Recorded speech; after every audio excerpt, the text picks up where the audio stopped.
Nous avons des cliniciens, des fondamentalistes, nous avons des pharmaciens, des biologistes et des différentes personnes. Mais c'est un sujet très important. Vous avez vu notre collègue algérien, il vient de nous parler du grand problème du complément. Maladie héréditaire qui touche plusieurs composants du complément. Et donc, il faut absolument qu'on s'attaque à cette chose. Et pourquoi? Pour la simple raison que le pneumocoque est le microbe qui tue le plus au monde. Et nous, particulièrement nous, au Maghreb, dans le monde arabe aussi, on doit absolument connaître cette pathologie. Donc, mon objectif va être très très pratique. Je ne vais pas aller en profondeur. Et en plus, la philosophie du comité scientifique veut que je lie les deux choses. D'une part, la prédisposition génétique au pneumocoque, et d'autre part, la prévention et la vaccination. Donc, vous voyez, mon problème est double. Mais en tout cas, je dois aussi vous informer que le professeur Rada, donc en commun accord avec lui, on a décidé de fusionner les deux conférences en une seule. Donc, pas de conflit d'intérêts. Alors, vous allez trouver cet article, monsieur le docteur Hassan Al-Dhikri, Al-Maqal bil-Arabiyya Maktoub, Inch'Allah, Sharaih bil-Injliziyya. Je vais essayer d'aborder un peu ce côté-là, côté de la fréquence et de la gravité de l'infection par le pneumocoque. Ensuite, je vais parler de la prédisposition globale, bon, bien sûr, et il y a aussi la prédisposition génétique. Puis, je vais essayer d'aborder la vaccination contre le pneumocoque et surtout le grand problème, le dilemme que nous avons vécu il y a certaines années entre le vaccin conjugué à 13 valents et le 10 valents, et pourquoi est-ce que le 10 ne comporte pas les 3 autres alors qu'il est efficace. Donc toute cette discussion, je vais essayer de l'aborder. Alors pourquoi il y a une grande question. Vous allez voir, c'est une très très grande question. Avant l'âge de 5 ans, tous les enfants ont été en contact avec le pneumocoque. On est d'accord, tout le monde. Mais tout le monde, il va bien. La plupart, vous êtes tous là. Mais il y a d'autres personnes qui ne sont pas là. Et ces personnes sont décédées par le pneumocoque parce que justement, ils tuent le maximum. Mais voilà, il y a une différence. La question, c'est pourquoi. Est-ce que certains sont infectés par le pneumo, ils n'ont pas de problème, et ce n'est pas la sévérité de la souche, la virulence de la souche. Voilà quelques données. Pour l'otite moyenne aiguë, un enfant peut faire 5% des enfants, 5 enfants des enfants marocains, maghrébins, arabes, font une otite par an. 5% de la population. C'est énorme. Par exemple, au Maroc, 600 000 naissances, je crois en Algérie, 800 000 naissances en Algérie. 1 million, j'espère que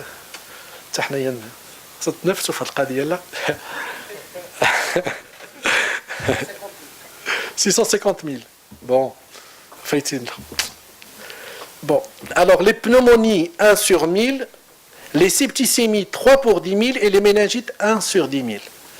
Pourquoi 1 sur 10 000 enfants va faire une méningite alors que 90% de ces enfants ont été en contact? فهمتوا السؤال؟ لماذا فقط واحد كل 10,000 طفل التقى بالبنوموكوك فقط سيصاب بالتهاب السحايا؟ لماذا واحد فقط في كل 10,000 في حين أنه هاد 10,000 كلهم كانوا لهم لقاء بالبنوموكوك؟ هذه هي الإشكالية. هناك قابلية وراثية في الغالب.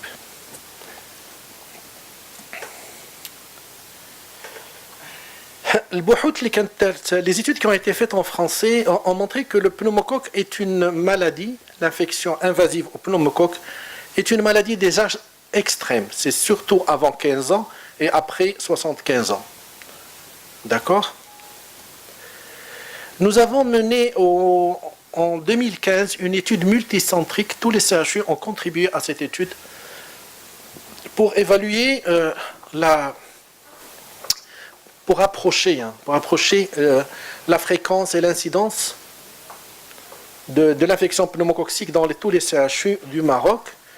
Alors on a retrouvé cette donnée, c'est que l'infection au pneumocoque, l'infection sévère, c'est des enfants qui ont une hémoculture positive, et le professeur Hafidi ici avait participé grandement à cette étude. C'est une maladie de l'enfant de moins de 2 ans, essentiellement. Alors qu'avant 2 ans, la réponse immunitaire B, qui était indépendante, ne fonctionne pas. Vous savez, il y a un problème dans la réponse immunitaire avant l'âge de 2 ans. Alors, si on veut avoir une idée en Europe, qu'est-ce qui se passe en Europe? Combien de cas d'infection invasive par an? Chez les moins de 2 ans, on trouve une fréquence de 44 pour 100 000. Et en Afrique du Sud, on est à 67, Mozambique 797. C'est-à-dire qu'il y a l'effet des conditions sociales, c'est sûr. Mais en Europe, les conditions sociales sont bonnes et malgré ça, il y a.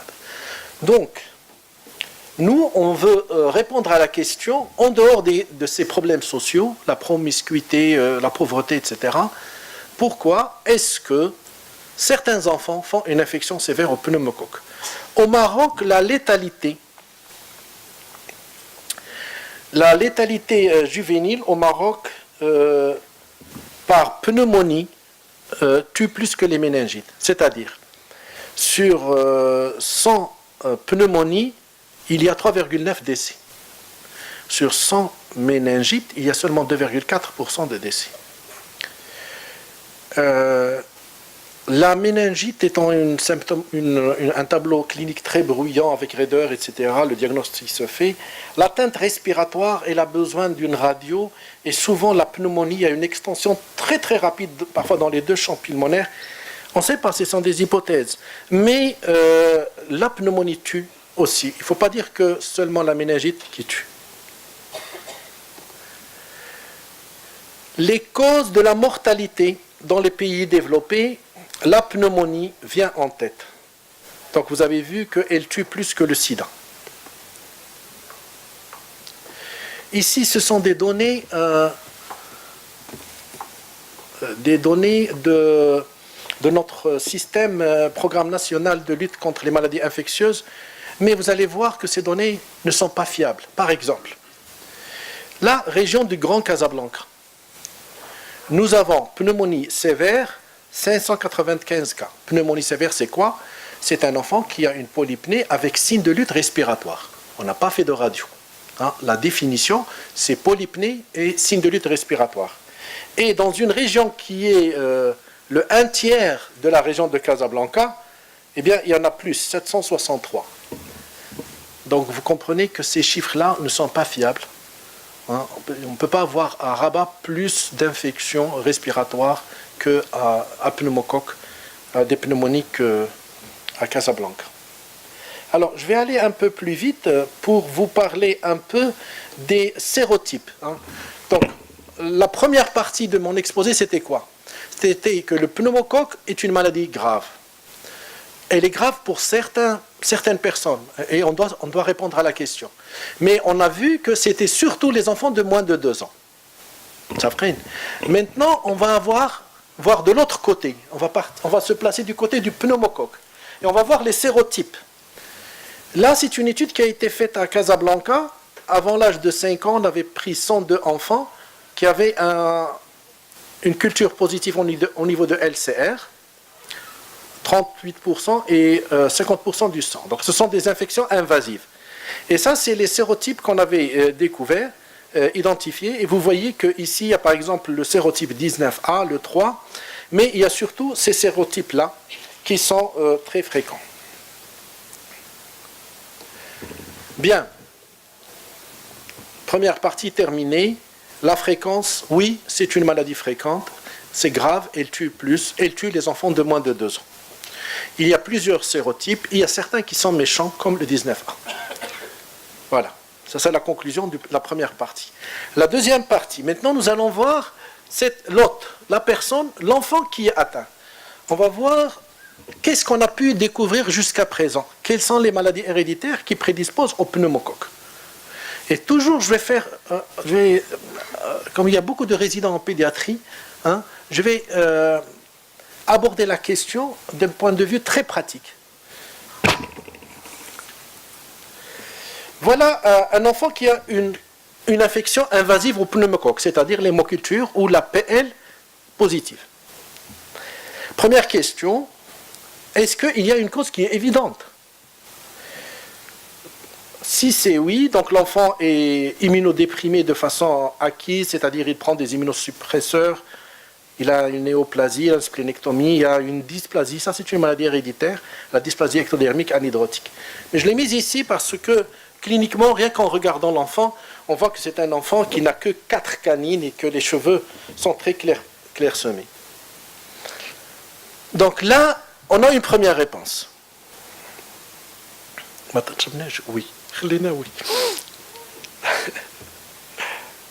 Alors maintenant, un enfant qui a une infection invasive, et on veut répondre à la question, mais il n'y a pas une cause évidente. Qu'est-ce qu'il faut faire? Eh bien, il faut commencer par une échographie parce que l'asplénie est une cause qui prédispose. L'asplénie héréditaire, donc il y a maintenant le gène qui a été identifié de l'asplénie. Et vous savez que la rate, c'est là où il y a le maximum de lymphocytes B, et c'est là où, les pneumocoques arrivent en général et qui sont détruits. Si on trouve une asplénie, c'est bon. Si on ne trouve pas, eh bien, il faut faire un bilan immunitaire. Il faut faire une numération formule. Est-ce qu'il y a une lymphopénia? Donc, il y a un accent qui est en plus. Faire un frottis sanguin à la recherche de corps de Joly qui se voit dans l'asplénie. Faire une sérologie VIH, donc HIV. Doser les anticorps. Vous avez vu, les anticorps, les A-gamma-globulinémies exposent au pneumocoque parce que ce sont les anticorps qui tuent ce pneumocoque avec l'aide du complément. Le complément, notre ami algérien, c'est très très important. Les sous-populations lymphocytaires, parce que les déficits combinés sont aussi des déficits en anticorps et en résultat. Alors, la grande question, est-ce qu'il faut déclencher ce bilan dès la première infection invasive au pneumocoque? Qu'est-ce qui est pour... Je demande aux immunologistes de m'aider à répondre. Qui est-ce qui est pour déclencher ce bilan immunitaire, échographie, bon, NFS, frottis, HIV, immunoglobuline, CH50 et sous-population, dès la première identification du pneumocoque à la culture?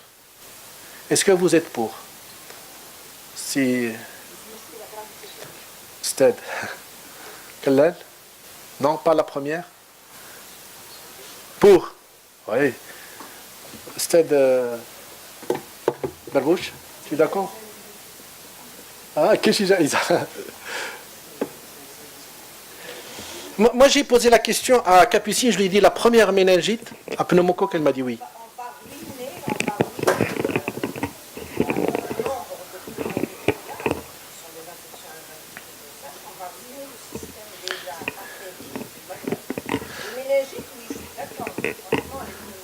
Oui, alors la probabilité d'avoir un pneumo positif dans pneumonie est très basse, oui, mais... Les pneumonies, c'est les pneumonies bactériennes. C'est les pneumonies où on va isoler... Oui, c'est ça. C'est 10% sur tous les pneumonies, c'est énorme. C'est énorme. Bon, il faut lever des fonds pour ça. Donc, they agreed to make this analysis if there is meningitis. And not with hemoculture positive. Tu as déjà identifié le sérotype, Bon, première culture, voilà, c'est ça. Nous, au service, maintenant, on va faire systématiquement pour un échantillon au moins, au départ. Alors, maintenant, si le bilan est tout à fait normal, il faut aller vers des maladies qui sont maintenant considérées comme un déficit électif qui prédispose électivement au pneumocoque. C'est-à-dire que la personne est en général immunocompétente contre la plupart des bactéries, la plupart des virus, la plupart des problèmes. Sauf le pneumocoque, parfois avec l'hémophilus, méningo et un petit peu quelques bactéries. Ce sont, comme par exemple le déficit en IRA 4, on a eu une très belle présentation, Said Moufarih, le IRE4 Deficiency, Mike 98, le Nemo, l'UBAC, ça c'est un peu récent cette histoire de l'UBAC, parce que l'UBAC c'est 3 molécules qui sont importantes au niveau de l'activation de l'NF-kappa B, et surtout on a identifié le déficit en OIL 1 et OIL 2, et à ma surprise quand j'ai relu ces papiers, c'est des agammaglobulinémies avec l'absence de lymphocyte B. Et là, je donne des idées à mon ami professeur Berbouche pour l'étude que nous avons menée dans les pays du Maghreb chez ces enfants qui sont agammaglobulinémiques, pour lesquels on a fait le BTK, ce n'est pas un déficit en BTK, pour lesquels on a fait 5 gènes connus des déficits autosomiques récessifs, des agammaglobulinémies, et il y a un lot où nous n'avons pas les gènes connus de la gamma autosomique récessive. Salam alaikum, notre grand maître, Saad Bjaoui et Saad Marhaban, c'est Fatih. Mes chers amis, l'UBAC, OIL et OIP, il y a quelques malades, c'est pas beaucoup encore, c'est quelques malades, et c'est très très surprenant d'avoir des choses comme ça. En général, nous, qu'est-ce qu'on a? Si on a une agammaglobulinémie avec absence de B, c'est une maladie de Bruton ou autosomique récessive. Mais là, on va faire plus attention. On est d'accord? Ça, c'est un peu spécialisé pour les immunologistes. Le plus important, ici, c'est cette démarche qui est un peu pratique. On voit un peu s'il y a des causes évidentes. Sinon, on commence par une échographie. Ce n'est pas invasif, c'est facile, ça peut rapporter gros. Sur quelque chose comme 240 malades qui ont une infection invasive, ils ont trouvé un enfant qui a une absence de rate. Mais ça existe. Donc il faut faire une échographie. Ensuite, il faut chercher un déficit immunitaire. Bien sûr, il faut éliminer le VIH, voir une agammaglobulinémie. Les déficits en complément. Nous, sur un travail de master, 14 cas, on a trouvé 3 déficits en complément. Je crois que c'est un peu trop, non? Sélectionné. C'est des méningites dans le service.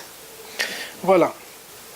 Ensuite, avec ça, on a souvent un diagnostic, on traite, mais si on n'a pas, là c'est des explorations qui nécessitent des centres de recherche ou bien des centres de génétique qui peuvent vous faire rapidement le panel dont vous avez besoin. Et là, par exemple, dans cette situation, voilà un petit panel.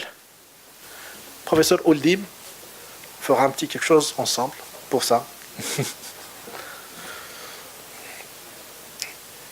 Là, c'est la réponse immunitaire normale quand un pneumocoque arrive dans le sang, il est invasif, et donc il est réceptionné par les toll-like, il y a une transduction de signal, il y a une sécrétion d'interleukine bêta 1 bêta et le foie qui sécrète la CRP. Tout ceci fait un orage cytokinique et beaucoup d'infections, beaucoup d'inflammations. Il y a la guerre, et c'est une bonne guerre. Il faut, parce que c'est un germe très très méchant, le pneumocoque.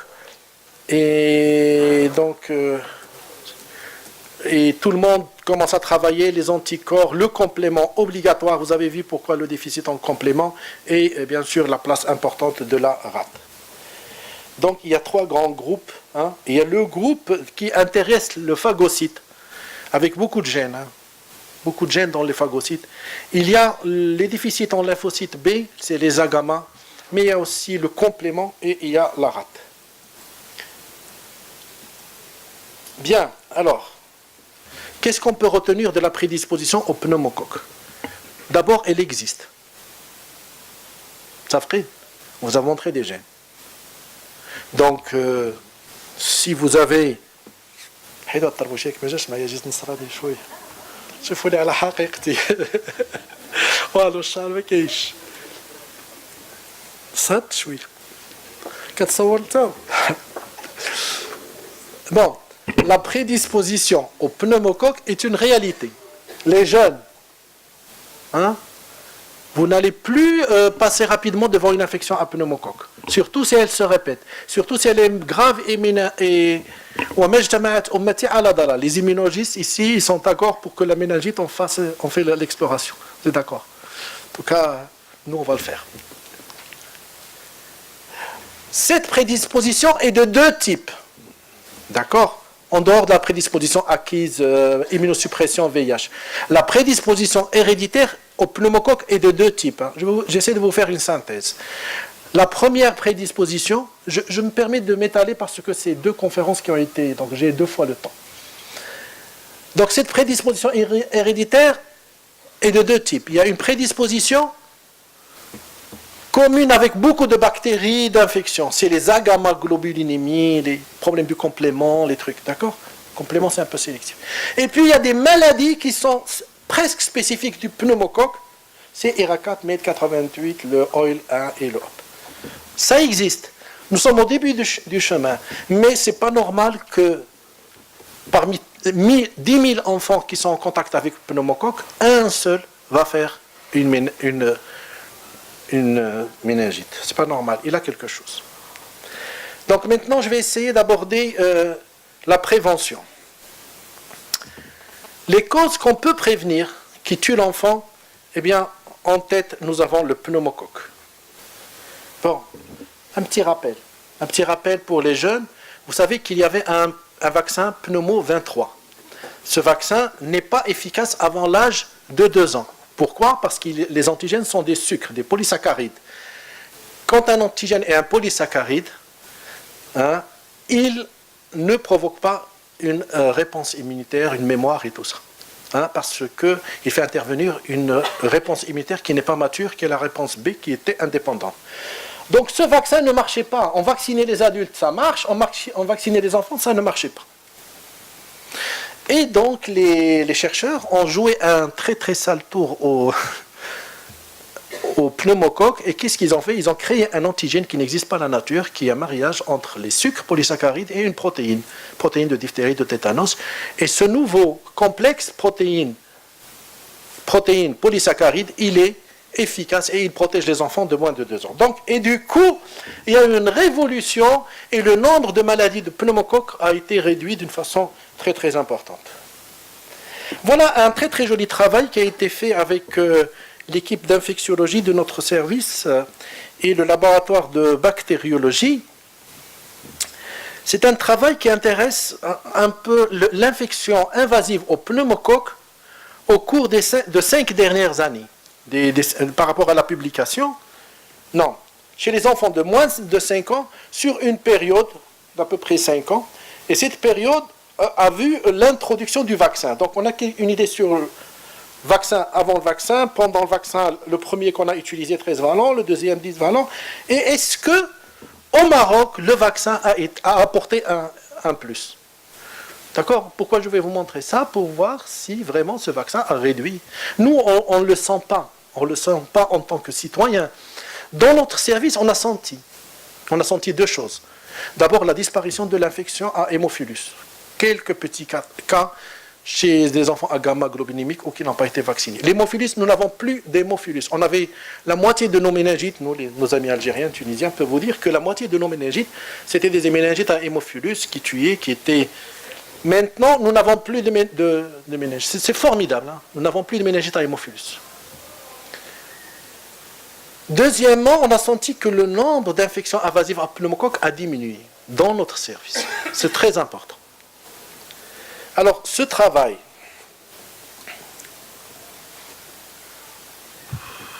ouh là là, Tchichouya Saïb. Voilà. Donc, on va prendre le total des infections invasives, d'accord? L'incidence des infections invasives. D'accord? Le vaccin a été introduit en 2010. Donc 2010, le premier vaccin. Ici, c'est avant le vaccin. On avait 34,6 pour 100 000. Voilà l'incidence. Par an, on avait 34,6 cas d'infection invasive pour 100 000 par an. Quand on est passé au vaccin, ça s'est passé donc presque la moitié. 2 ans après, ça n'a pas beaucoup changé, mais P est significatif. Bon, au moins la moitié des infections invasives a disparu, au moins. Ça veut dire quoi la moitié? Ça veut dire qu'il y a encore des infections à pneumocoque. Ils sont dus à des sérotypes qui ne sont pas dans les vaccins. Vous savez, le pneumocoque, c'est 99 sérotypes à peu près, et nous, on vaccine que contre 13 et 10, les plus fréquents, les plus... Alors, vous savez que Maroc, le programme national d'immunisation, maintenant, il a le 10 valent, et le 13 valent, il a 3 sérotypes en plus, le 3, le 6 et le 19. Alors, je vous ai parlé tout à l'heure du 19, de 6, qui était méchant. Hein, l'étude qu'on avait faite au Maroc sur les sérotypes du pneumocoque, et on a vu que c'était le 19A qui était parmi les plus fréquents, c'est pas le plus fréquent, et un parmi les plus méchants parce qu'il tue le plus. Donc, notre question, nous les cliniciens, est-ce que le pneumo divalent est bon pour nous? Ou bien il faut trouver le 13, il faut reprendre le 13 valent. Alors, il y a une chose qui est importante en vaccinologie. En vaccinologie, l'efficacité d'un vaccin, c'est ce qui se passe sur le terrain. Ce n'est pas les anticorps dans le sang de celui qu'on a vacciné. D'accord? On vaccine des enfants, on peut doser les anticorps pour voir s'ils ont fait. On va dire que c'est un bon vaccin. Non, le bon vaccin, c'est celui qui fait réduire l'infection sur le terrain. D'accord? Il y a une différence, vous allez voir. Donc là, je vous rappelle qu'avant, c'est les 3 vaccins qui sont les plus connus. Il y avait pour Pfizer, il y avait le Prevnar 7 et le Prevnar 13 maintenant. Et pour GSK, il y a le Synflorix, qui est le 10 valent. Et donc, vous voyez que la différence entre le 10 valent et le 13 valent, c'est le 3, 6A et le 19. Donc, nous, normalement, on doit analyser ces 3 sérotypes et dire est-ce que ces 3 sérotypes posent actuellement un problème. S'ils posent vraiment un problème, eh bien, il faut changer le vaccin. Si ils n'ont pas d'effet négatif, c'est-à-dire le 10 valent est suffisant pour protéger contre, c'est bon. Donc, c'est un peu difficile cette gymnastique que je vais faire, mais je vais vous rappeler d'abord que dans tous les continents, l'Europe, tous les continents, les vaccins, quel que soit le vaccin, le 7, le 10, eh bien, ils contiennent les sérotypes des pneumocoques qui infectent à 80% des gens. C'est-à-dire, il n'y a pas une grande différence entre les vaccins, parce que le 7, 10 ou 13, c'est vraiment les sérotypes les plus méchants, ils sont dans les vaccins. Donc ça, c'est rassurant. Alors là, au Maroc, notre programme national d'immunisation, eh bien, il prévoit une injection à 2 mois, 4 mois et à 1 an. Et nous allons maintenant nous intéresser au 6B. Alors, je vous ai dit que, parce que le 6B est très proche du 6A qui nous intéresse, nous. Alors, qu'est-ce qu'on a trouvé rapidement? Ici, vous avez des couleurs. Le 2001, c'est le vert, 2008 et 2013. Donc ça, c'est le 7. Alors, quand on a utilisé le 7 valent, par exemple, pour le sérotype 14, vous voyez cette incidence, ce nombre de cas qui a pratiquement disparu. Le sérotype 14 a pratiquement disparu. Mais vous voyez ici, par exemple, le sérotype 3, même avec les 3 vaccins, 3 ou le 7 ou le 13, le 7 ou le 10 ou le 7, le 10 ou le 13 valent, c'est la même chose. Il n'a pas beaucoup changé. Donc, qu'on l'ajoute ou qu'on ne l'ajoute pas sur le vaccin, ce n'est pas important. Donc, il n'a pas. Par contre, le 14, il doit être là. Avec le 7, on est très efficace. Donc, il y a le sérotype 3, il est un peu bizarre. Il n'y a pas d'impact de la vaccination sur ce sérotype 3. Et on l'explique par ce manteau-là de polysaccharides qui est très variable. Ce n'est pas une bactérie qui est stable, mais qui est variable et qui change. Et donc, les études épidémiologiques ne sont pas fiables. Ça dépend de la situation de cette couche de polysaccharides. Le 6A. Le 6A, voilà, maintenant, j'ai presque terminé. Je vais vous parler du 6A qui n'existe pas dans le 7 valent. D'accord? Le 6F est dans le 6 valent. Donc voilà un enfant, voilà des enfants qu'on vaccine par le sérotype 6F. Et on va voir ce qui se passe pour le 6A. Donc le 7 valent ne contient pas le 6A. Eh bien, en vaccinant avec seulement le 7 valent, on a constaté que le 6A diminue. Il y a une réponse croisée. C'est très important. Ça, c'est sur le terrain. Ça, c'est sur le terrain.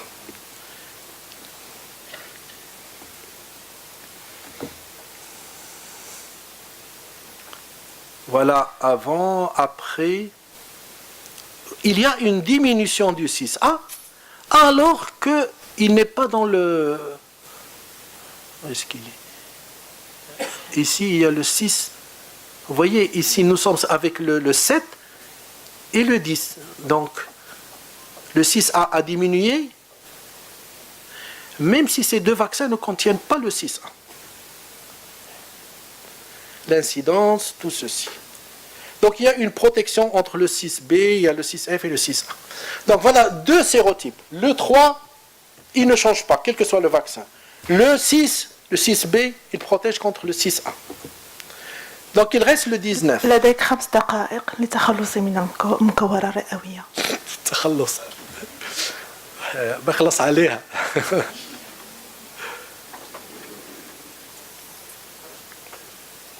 Bon, alors, il faut que ça marche.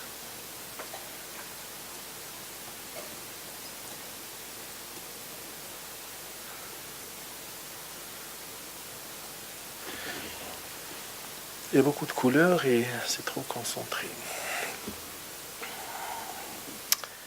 Voilà, le sérotype 19A, avec le PV, le truc là, le 7, avec le 10 et le 13. Qu'est-ce qu'on peut dire? Introduction.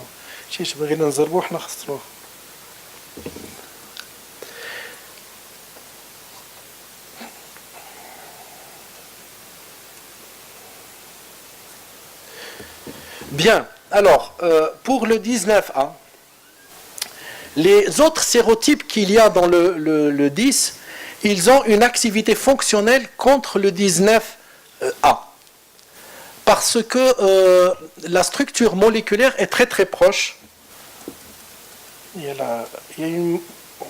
Quand on prend la molécule du 19A en 3 dimensions, elle est très très proche d'un autre sérotype, ce qui fait qu'il y a presque une protection croisée et on parle d'une activité fonctionnelle contre le 19A.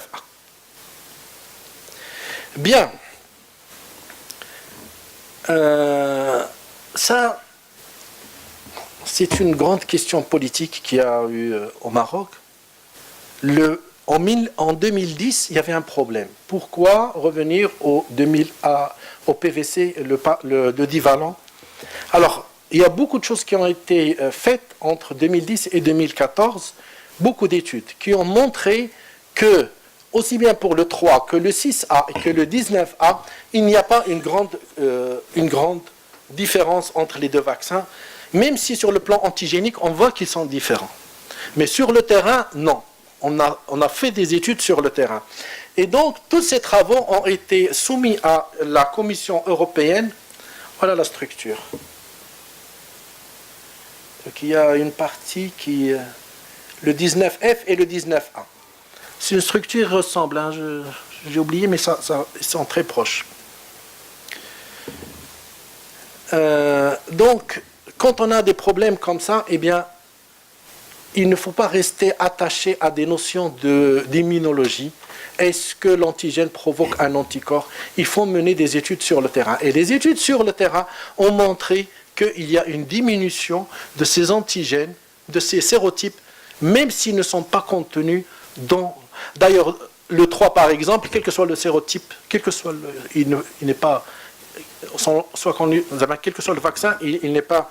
On ne modifie pas son incidence.